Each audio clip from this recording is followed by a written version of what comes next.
चलिए दोस्तों बात करते हैं सीखो नई क्वेश्चन के बारे में। इस क्वेश्चन में एग्जामिनर ने कहा है LCM of two number is 120 and their HCF is 10, which of the following can be the sum of those two number.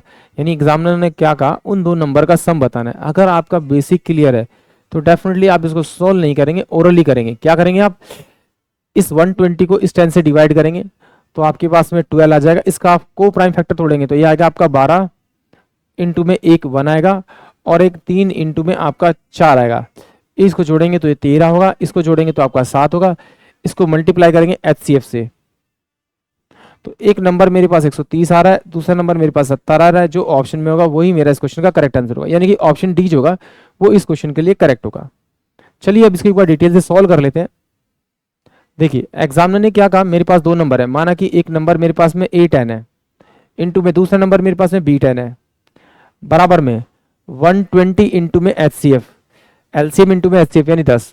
इस 10 से 10 कटा, इससे ये कटा, तो A इंटू में B की जो वैल्यू आएगी वो मेरे पास में कितनी आएगी, आपकी 12 आएगी।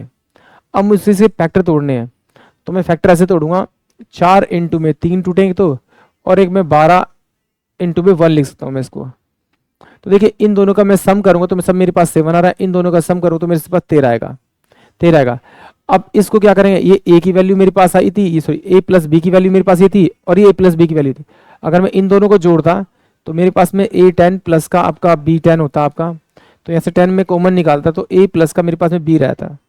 तो इसकी वैल्यू अगर यहाँ रखेंगे तो 7 इंटू में 10 वो 70 आएगा आपका, और ये में रखता तो ये कितना आपका 130 आता, बट 130 तो ऑप्शन में है नहीं, इसका मतलब ऑप्शन डी इस क्वेश्चन के लिए करेक्ट होगा।